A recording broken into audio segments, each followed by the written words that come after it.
Hi, everybody. I'm back again and low energy tonight, so I'm going to do what I can.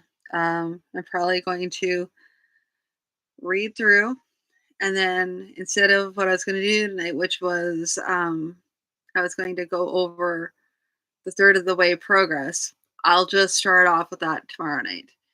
So please forgive me, and I'm also sorry that I'm running a little bit later than normal. Um, Again, that's just the way that's the way it is. So I'm going to not preamble much. I'm going to launch right into it. Um, this is, for those of you who are just joining in, my name is Beth Wagner, and I am currently reading my dad's manuscripts. Right now, I am reading a manuscript called The Dance of 100 Steps. Sorry, of 100,000 Steps, which I realize I mistyped. So I'm going to have to fix that for YouTube. Sorry, guys. It's been a long day. I'm currently on chapter 6, so that means I'm not at the beginning right now. So if you want to actually have an idea of what the story is, you'll want to go back to the beginning and listen from there. Otherwise, if you are up to date, then we shall proceed. Chapter 6. We've got a bit of respite, I told my famous five. I'm not sure if that's famous five. I'm going to just question that. Oh, yeah. Also, I am currently marking everything up for editing too as I go.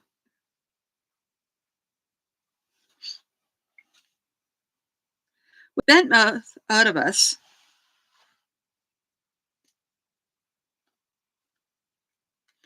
everyone who matters is busy trying to carve off a piece of the carcass. What that means.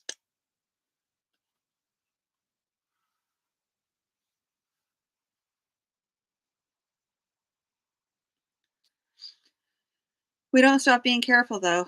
Someone might come after us, if only for the sake of trying to recover some of what we've taken.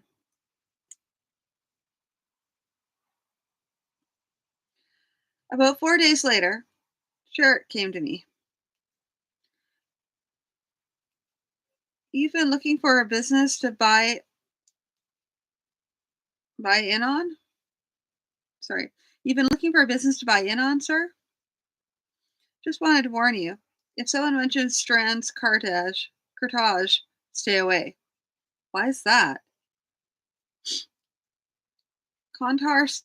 Stanrad is looking to get out from under, sir. His business has been suffering heavily from vandalism and some other trick which may not be fair, but they're not against the law. Lord Hargall and Cad Aladost, owner of Lofgren's Holliers, wanted to buy Stanrad out, but Stanrad wouldn't sell. Things started going wrong for him. Harness was cut up, workers scared off, even had a couple of horses hamstrung. Nasty stuff, that. Charrot had a soft spot for animals.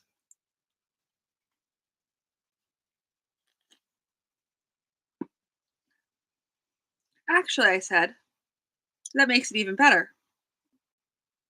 I could probably buy in at a reasonable price. You're going up against Hargall, sir. He's a nasty one and doesn't care much who he steps on. Well, I suppose I'll have to reason with him. I'd say you were mad, but then I'd have said anyone wanting to push out both Chief Greenhead and Bentmouth was mad.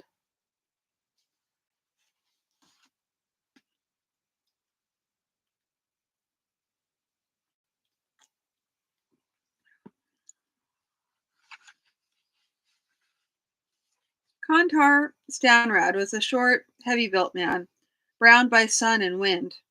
He wore a white shirt and green trousers and had a grim expression on his face.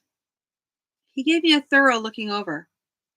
I was wearing my suit, which seemed more fitting for the kind of business I was hoping to make. You have any connections with Lord Hargle? None at all. I just wanted to invest in a business. And you figure to take advantage of my misfortune? He shrugged. Well, I suppose I should expect that. After all, I put the word out I was looking. What's your offer? That was a bit unusual. Normally, the seller named a price and both parties would talk down from there. Actually, I was thinking of buying a partnership, hoping you'd stay on to keep the business running. You have experience and knowledge I don't have.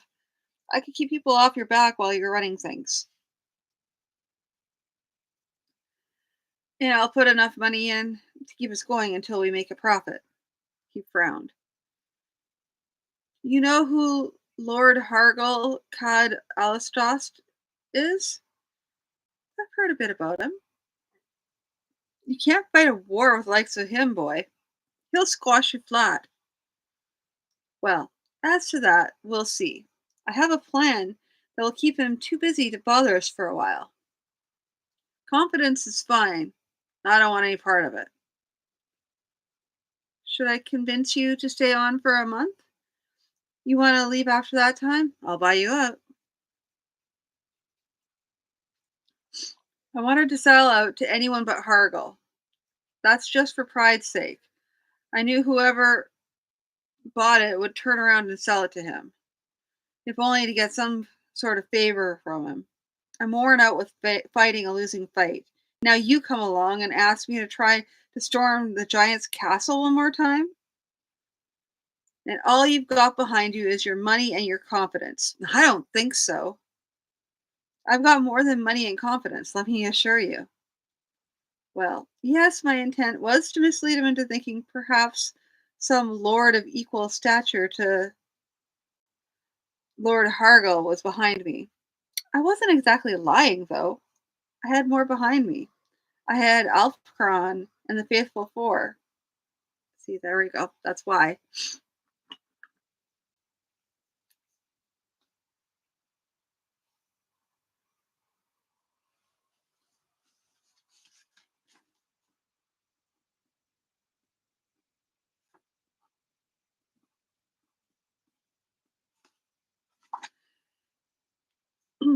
A lot of grit and some ideas.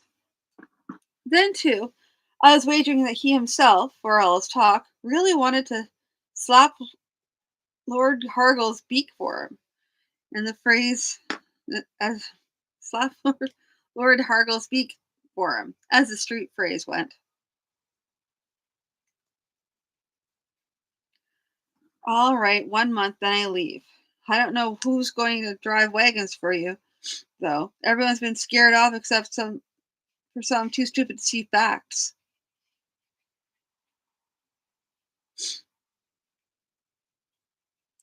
I nodded. I'll see to that. I got the four together. All right. Now I'm part of Stanrad's cartage. I need some trustworthy drivers, men who know which end of the horse is the front. I don't want to ask any of you, because your first week or so is going to be spent keeping the drivers safe. If you know of anyone who is if you know anyone willing and able, bring them to me.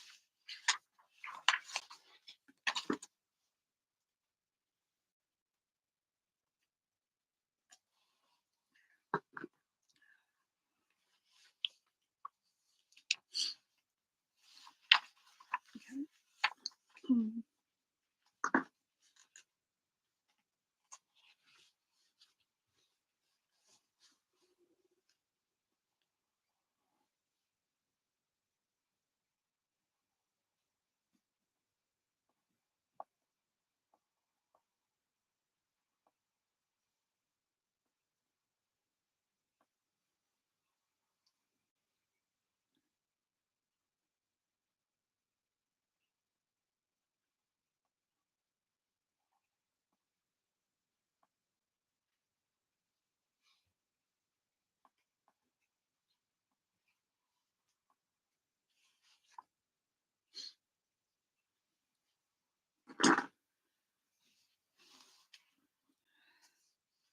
Halcron, I've got to get ready to give Lord Hargle a slap.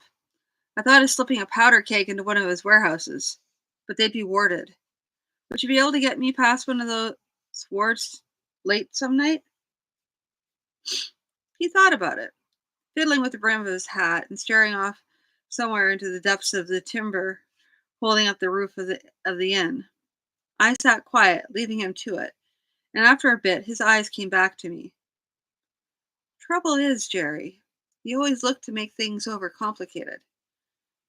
How about this instead? He went on to lay out a plan that was elegant in its simplicity, but potentially very effective, and requiring no risky steps through magical wards. Elfcron, that's admirable. How much do I owe you for this? He smiled. First, you start me in those lessons you promised. That is non negotiable. He paused for a grin.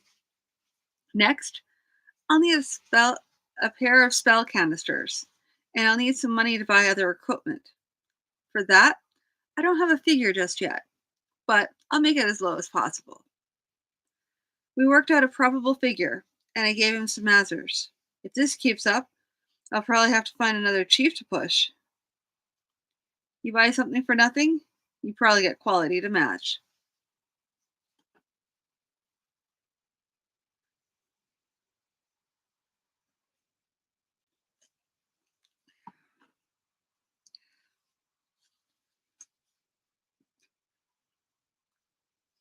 The lords of Afrush seldom deal with business themselves. They hire business agents, give them instructions, and let the agent deal with the details. On occasion, they will direct the agent to do such and such, and sometimes they will make definite suggestions.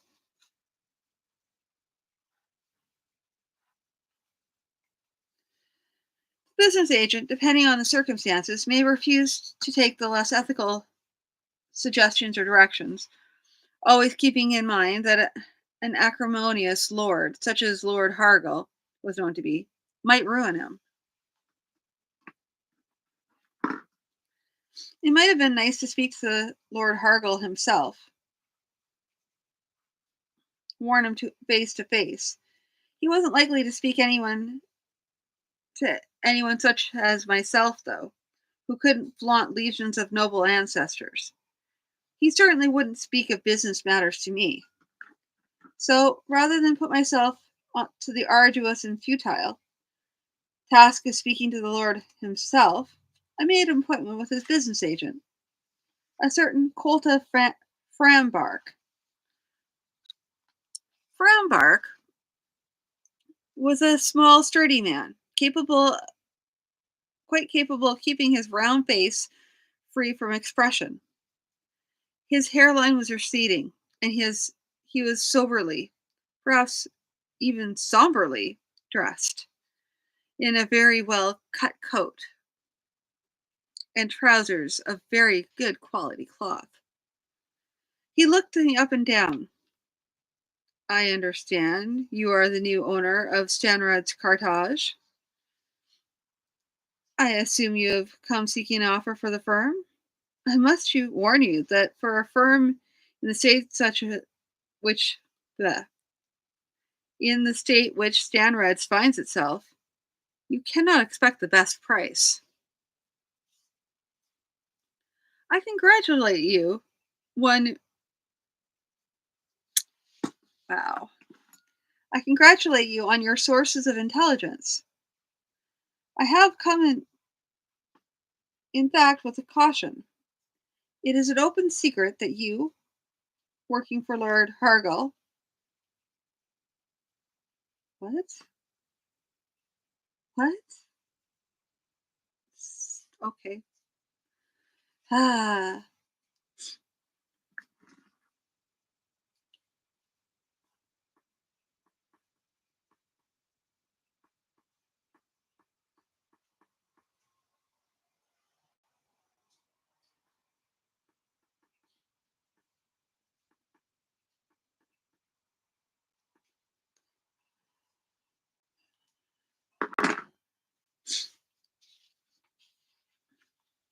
In fact, I have come, in fact, with a caution. It is an open secret that you, working for Lord Hargle, have done all you could do to hinder and sabotage Stanrads. Lord Hargle is, to all intents and purposes, beyond the reach of the law. However, I am unwilling to permit any further interference in our firm. Excuse me.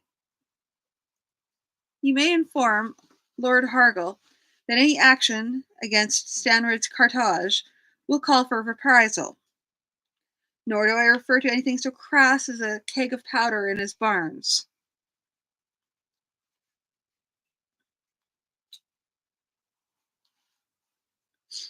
The business agent's face did not change its expression. Are you making threats? Threats? No, not at all. Of course, I suppose you and Lord Hargle could cobble together a set of witnesses to swear to some threat or other. Neither of you have any idea what backing I have, though. His expression way a little, gave away a little, but I could see that he hadn't thought of that. So, if you have nothing more to say to me than thinly disguised threats, I think we have nothing further to discuss. I smiled. No, I suppose not. A good day to you then.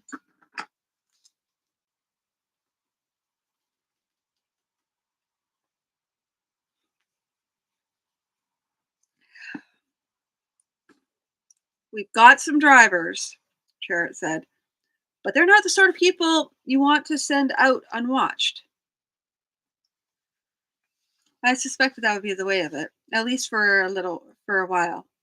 One of you four will have to go out with each of them on the first runs. It would be best that way, just in case Lord Hargle tries to something against the drivers or wagons. As for myself, I spent the nights sleeping in the barn. The first night, nothing happened. The next day, Contar Stanrad took care of scheduling the deliveries, few they were. On each, one of the five went along, acting as driver's assistant. Everything went well enough, though neither Contar nor I were deluded into thinking that we were well on our way to a profitable running. The next night, my sleep was disturbed. I slipped down out of the loft where I'd been sleeping to find two men busy slashing harnesses in the light of an oil lantern. Can you repair that? I asked. They jumped. Then they turned to stare at me. I was carrying a pistol in one hand and a sword in the other, and I could tell they were weighing their odds. Don't bother trying. I'd really prefer not to kill you, and I don't have any good reason to just yet. And I don't have any good reason just yet. Suppose you drop the knives. Do it by the count of three, and I won't put a ball between your eyes. I mean, you with the ugly square face and beard. Sorry, I mean you with the ugly square face and beard. One, two. Ah, now a good reasonable man. Now, can either of you repair a harness? Well, you'll learn. First, you tie up your partner with some of that leather. Come along. Do I have to start counting again? As soon as the odds were down, I instructed the fellow in the art of harness repair. It wasn't a perfect job, but it would keep the harnesses together for at least another day. When that was done, I had them stripped, tied their wrists behind their backs, and chased them a little way down the street. That was the defense. Now, time for offense. The next day, some drivers and wagons delivered some packages to the warehouse of Lofgren's hauliers. They had authorizations by Lord Hargle himself, so no one thought to question them.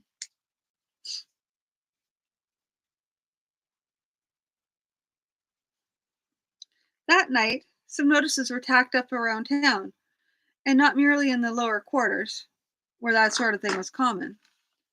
They were torn down immediately upon coming to the notice of the authorities, of course, but they were the talk in many quarters. The gist of their message was that they decried the king's policy of holding the final say on all important matters. It was suggested that there were capable men, men of distinction, who could handle many of the less urgent affairs, allowing the pace of government decisions not to be to be accelerated for the good of all. They did not as much as they did not, as many other such notices had done, suggest doing away with the king and nobles entirely, but more moderate, simply suggesting giving more power to the aristocracy, the men of distinction. Even so, they were contrary to the expressed wishes of the king, and therefore treason and sedition. Everyone knew that the usual efforts to root out treason and sedition would be increased. Excuse me. They'll never track it down, will they? Charrot grinned at me. I smiled back. Who's to say? Just be careful how you talk. Someone might be listening. Come on, sir. There's no one within 6 feet of us, and I'm not shouting. Give me a credit for a little sense. I nodded. Just so you don't let yourself get overconfident.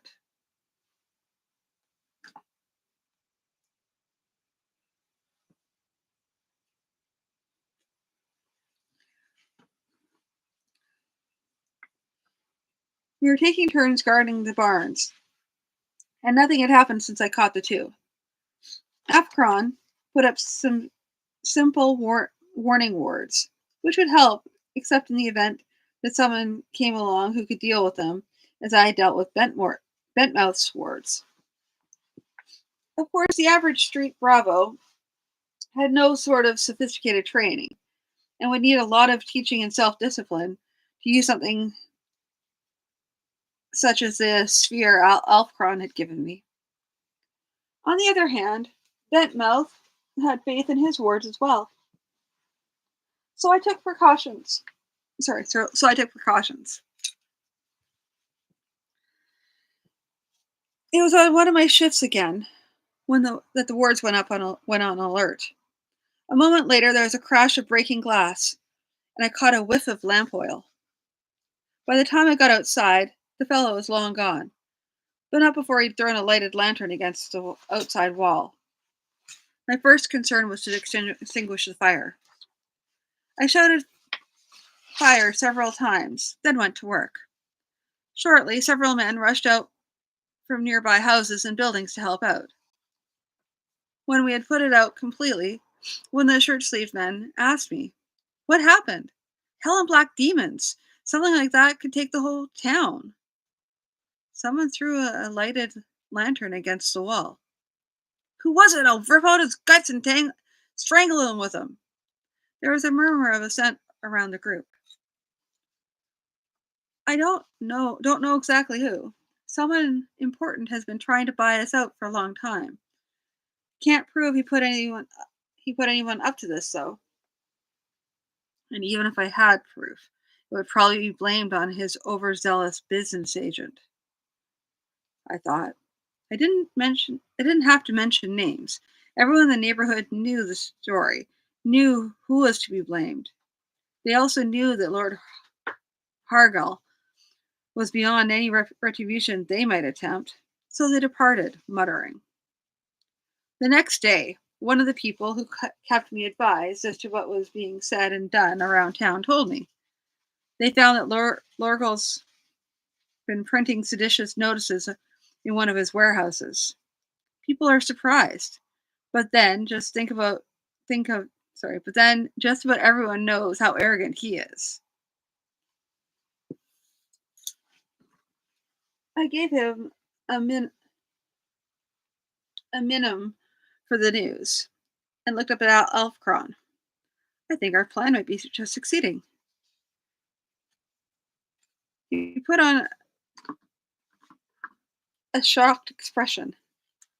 You thought it wouldn't? I'm wounded.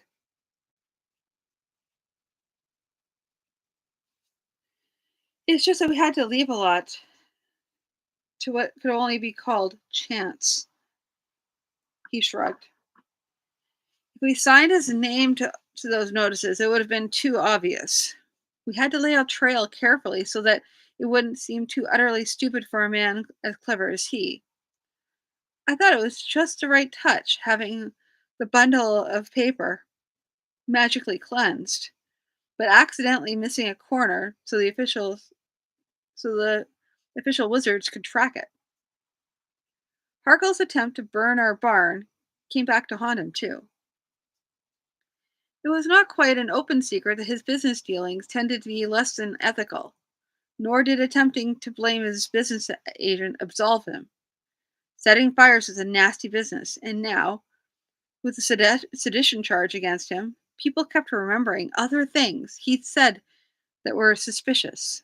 He suddenly found himself with few friends, even among his own class, and partly because people feared that a charge of treason might be like a disease, spreading to anyone around near him. Stanrads profited as well.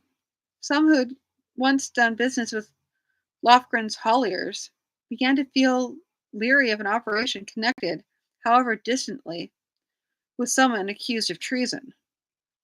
Bankers who had previously been unwilling to even consider lending us money were now a little more open. Not entirely, but a little.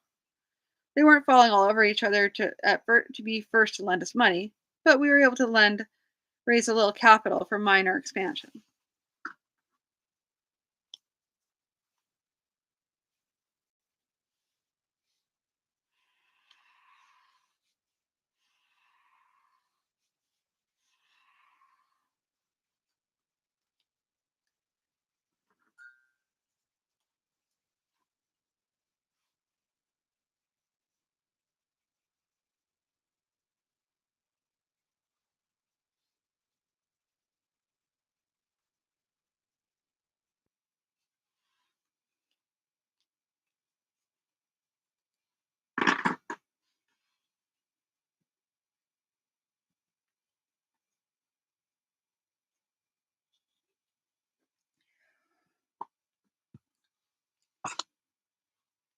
We'll have to keep on track of things, I told Elfcron.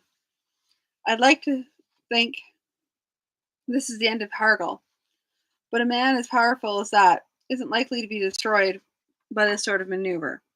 And the sort of evidence and the sort of evidence that was presented.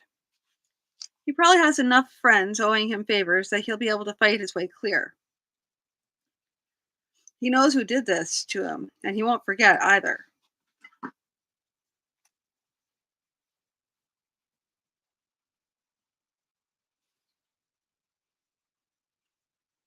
Hmm. You haven't got the riches of dukedom yet, have you? No. But maybe I can manage it in a few years' time.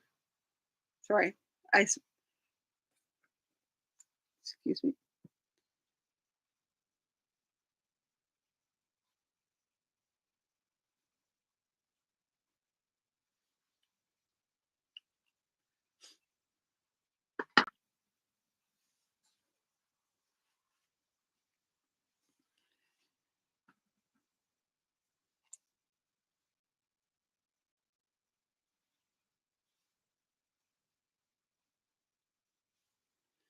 We were delivering a fine walnut table from Ashelfans, the well-known furniture makers.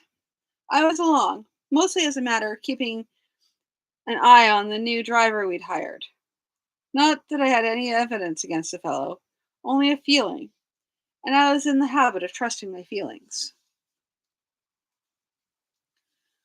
The house we were delivering to was one of those large squared off ones, white marble, wood painted white, pillared portico, and a large number of windows. The roof was flat with a decorative railing around the top. It was, according to the directions we were given, the home of Lady Belgan Cad Osvedo, a young and wealthy widow. We delivered it to the rear, of course, unloaded it, and brought it into the room where it was to be set up. The two men from Ashelfans then assembled it, after which it was up to the lady of the house to decide whether or not she was satisfied with the final result. In some households, this duty devolved onto a chief servant, but not in this household. Lady Belgan entered shortly, accompanied by a friend. Lady Belgan was short and looking more like a schooled girl, dressed up, than a widow of 2 years with a 4-year-old son. The other woman was Kalis. No, I wasn't the only one caught by surprise. She hesitated a moment in the doorway, then came on in. The first matter was to admire the walnut table, the fine brown sheen of it, and agreed that it was all as promised. Lady Belgan tipped the workers and the delivery men the payment for the table itself. The payment for the table itself would be handled by her business agent. She thanked us, which was our dismissal, but Kayla stepped forward. Just a moment, Belgan. She turned to me. Jerry Wesson, is that you? Well, I come in my persona as a co-owner of a delivery company, overseeing the work. So there's no sense of trying to claim I was any of someone else. Yes, lady. How interesting. I knew there was more to you than seemed. I smiled and bowed. I managed to come up in the world a little, lady. Indeed, you have. I could see she was casting around in her mind for a way to keep the conversation going. She didn't walk away from an aristocrat without being dismissed. Sorry, since one didn't walk away from an aristocrat without being dismissed, I was just as happy when the lady of the house took Kalis's arm gently and said, "What is it, cousin? You know this fellow from somewhere?" At which Kalis recalled herself, and and I suspect the mysterious circumstances of our association, along with the fact that I might just have reasons not to wish not to be remembered. "Oh, yes," she answered. "I knew him a little while ago, and now I see he's become a successful businessman." Then she led the lady away, chatting about the various attributes of walnut and cherry, and which were more suitable here. Sorry, which were more suitable where. I found myself feeling a little strange. Yeah, it's feeling, not felling.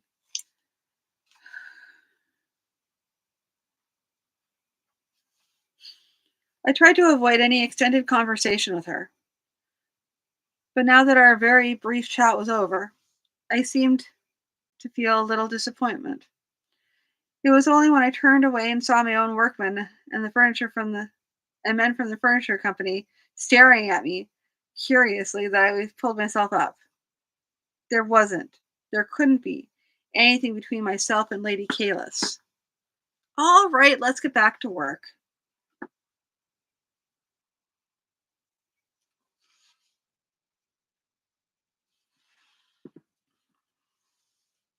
By next afternoon, the story had gone all around Stanrose. Shark came up to me grinning and said, "Been hobnobbing with the gentry, Jerry?" I grinned back at him. I knew her long ago in a different life. She recognized me and was polite enough to ask how I'd been, so I told her. That was the extent of our conversation. And you stood there like a pole-axed ox. Sounds serious, Jerry. Me and a gentry lady? Hardly likely, Sherritt. I was wondering who'd been alert enough to catch my momentary change in expression at the end of my walk with Kalis. Obviously, I was going to have to watch myself. As for Kalis, well, I really wasn't part of the society in which I was presently living, and there was no possibility of my ever becoming part of hers. Right now, I had a business to run.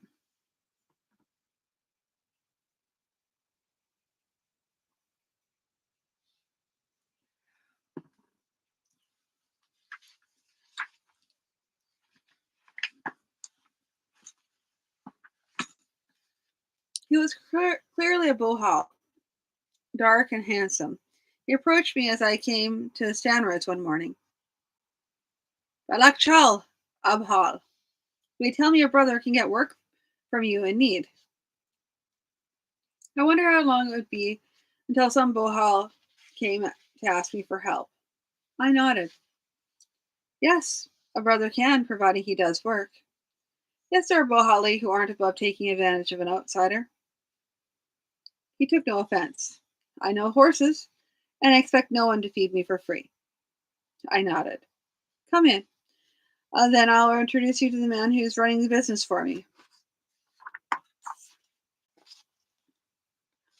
Kontal, Kontar Stanrad frowned at the brother. Jerry, that's a bohal with you. Don't you know what they are? I know what a lot of people think of them, but I also know I owe more than one good turn to the bohali. I'll hire this man if you're not aren't willing to. His frown only let up slightly. Your choice, Jerry. Indeed it is. Aside from the day-to-day functions of seeing to it that our wagons were ready to pick things up and deliver them, I also had to make sure we had customers. Then, too, I had to convince our creditors that we were continuing to go forward and prosper, usually managing to convince them to wait a little longer for full payment. Further, there was the necessity of being alert for any results from the Greenhead and Bentmouth affairs. Two principals being dead, there was there's little likelihood of any of their successors trying to make trouble for me after all this time. Little likelihood, however, is a very different thing from no likelihood whatsoever. As a result, I paid less attention to the political affairs matters, particularly the ones that didn't seem likely to affect me. The peasant uprising and its violent suppression in southeastern Hafrush was just one of those far off things that didn't touch me. The discovery of a blood magic ring in Hrostodron itself did concern me. Particularly everyone, Practically everyone knows that the weakest magician can strengthen his spells by putting a little blood in the working, so long as they're pricking their own fingers and the like. This bothers nobody much. It becomes less acceptable when they start killing small animals, dogs, cats, and the like. When they take the next step, actual human sacrifice, it becomes very serious, though. Laws have been passed against blood magic, but it's difficult to tell when someone is pricking their fingers as they work. It's even difficult to tell when animals are being used. Every time a child goes missing, there will be a rumor about blood magic, though blood magic is involved less often than common rumor has it. The story this time was that the blood magic ring, a group of magicians sharing the benefits and risks, had connections in high places and were thus able to avoid capture for longer time than most. In the end, this did prove to be the case. I didn't think it would touch me personally until Elfcron came in to see me one morning, wearing a flat crowned hat instead of the pointed one he usually wore. You won't be seeing me around for a bit. No, no. Sorry, no, no. I'm sure you've heard of the business of blood magic. Hey, I'm making you a prediction. In 3 weeks' time or less, they'll be hunting wizards through the streets of Hrostradrin. Hrostradrin. They'll hang them and shoot them and chop them to death. And the worst of it is, most of the ones they'll get will be the oldsters, hedge grannies, and people who couldn't muster the power to blow out a candle if they slaughtered half the inhabitants of the city. And he held out his pale hand, I am a bit noticeable, but I know a place where I can hide out for a little while. That bad, is it? That bad. His expression went grim. There's something of the like in my grand. There was something of the like in my grandfather's day. He was a gentle old man. All he did was herbal healing, fortified with a dash of magic. They hauled him out and beat him to death. And people whose lives he'd saved, whose child's lives he'd saved, were yelling as loud as the rest, pushing to strike their blow. He hauled himself back to the present. At any rate, I'm going out of town for a while. All right, go on, look after yourself. Maybe you'll be back. Maybe when you get back, I'll have the riches of that dukedom. I hadn't really been convinced that he'd had anything to worry about until stories began began to come up from the city center. A bent old woman carrying a basket on one arm and a cane in the other to walk, brought the first news. They're going mad down there. Anybody who's ever been hinted to do magic, they're hunting them down and killing them, she snorted. And a lot of it's people getting even with their neighbors for some petty slight, turning them in as witches. Where are you going, grandmother? She shrugged. I'm leaving the city for a while. Anywhere safer than here, be it sleeping alone under a bush. I got the feeling that she did have a particular place in mind, but wasn't about to let anyone know. Nor did I blame her much. Off she went, her stick rattling on the cobbles. A little while later, we saw smoke rising here and there. Always be some fool in these light fires, old Olden said. Let's hope the whole city doesn't go up.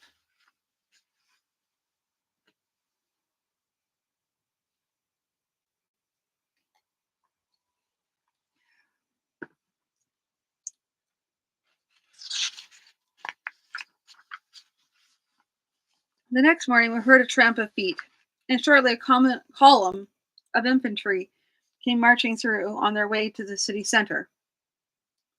The king had decided to restore order. That afternoon, we heard the far off crackle of musketry across the city.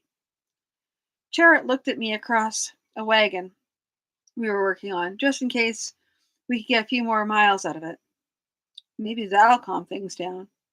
I certainly hope so. We'd been staying in the barns, Contar Stanred, the four, and me, with the mob running loose in the streets downtown. It seemed prudent. There was an occasional sound of firing all through the next night, and on and into the next day. Not always in volleys either, but sometimes single shots as well. Based on that, I guessed that the mob had some firearms as well, and were taking shots at the soldiers from cover. With this sort of thing through the day and into the next night, we knew something was wrong. Sounds like the soldiers aren't having it all their own way, Chair muttered. I shook my head. Not just yet, anyhow. The king made a mistake. He ought to have supported the troops with cannon. Once they bring in the guns, the mobs will dissipate. Several more bodies of troops came marching past, last one with two small cannon. I thought that would be the beginning of the end of it. Most of the soldiers didn't stop, but an occasional one or two asked for a drink of water and tossed out a word or two before some sergeant lashed them back into ranks with his tongue. One of the soldiers told us, with a straight face, a patently ridiculous tale. Prince Konvok and some troops have gone over to the mob. He's apparently claiming that he wants to right the wrongs of the downtrodden. Nice tale, Olden snorted. Sure you don't want to toss in a dragon unicorn or two? Laugh if you want.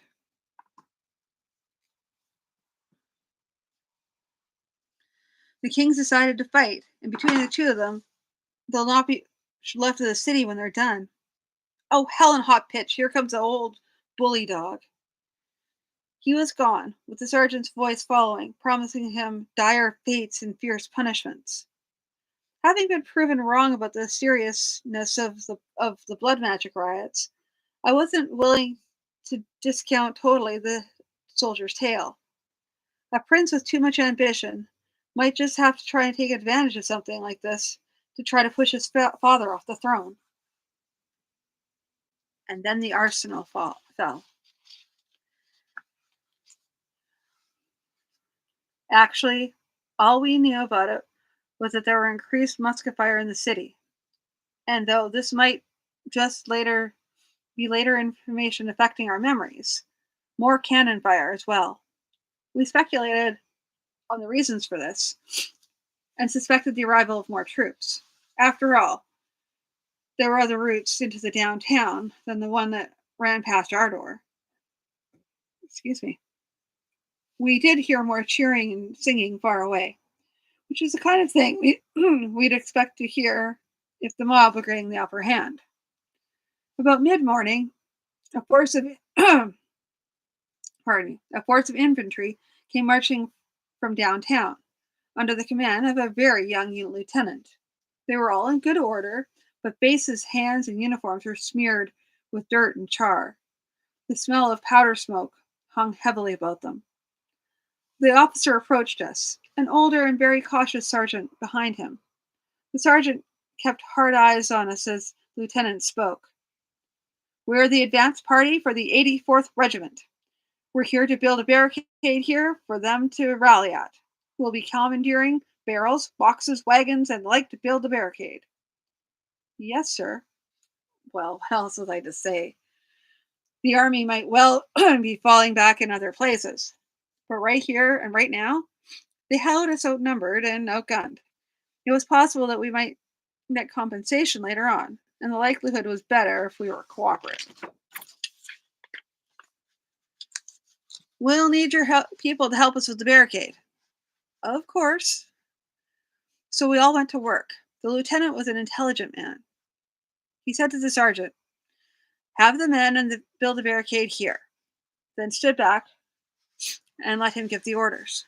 When the lieutenant did make suggestions, they were intelligent ones, not just something to show that he was actually in charge.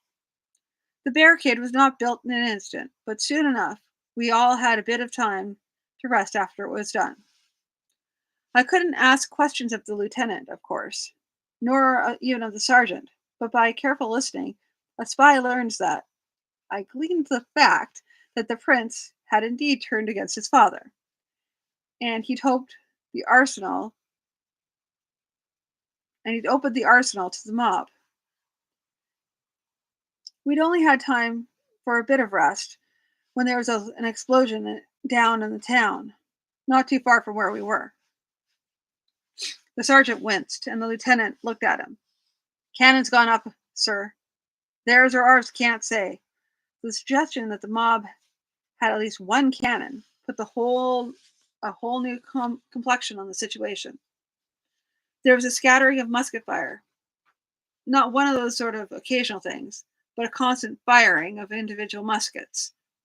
That would be the mob. The army would be trained to use volleys. Then there was a lot of shouting and screaming, and it was getting closer to us. First of all came two wagons, drivers facing them flat out.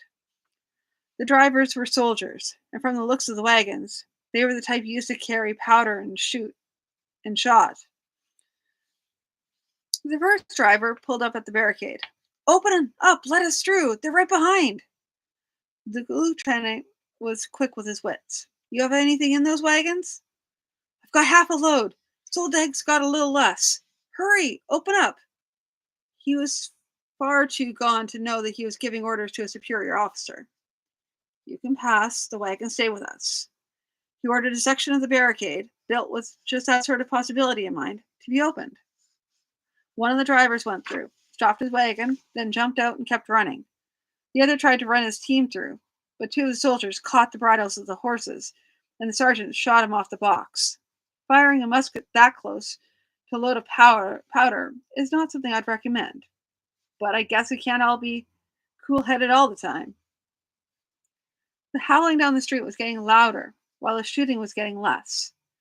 We were just getting the barricade back together when a mob of fleeing men in uniform rounded the corner and came down the street toward us. They were in no sort of order, and some had dropped their weapons to be able to run faster. Right behind them was the mob. All the firearms among the mob had been discharged. but there were hoes, knives, clubs, and pitchforks among them. A soldier who was felled or even slowed from a blow from any weapon seldom survived. There would be a sudden eddy around the fallen man, weapons rising and falling in a frenzy. Then the eddy ceased as the people joined in the mob again. They were coming right toward us. Okay, so that is a third of the way through.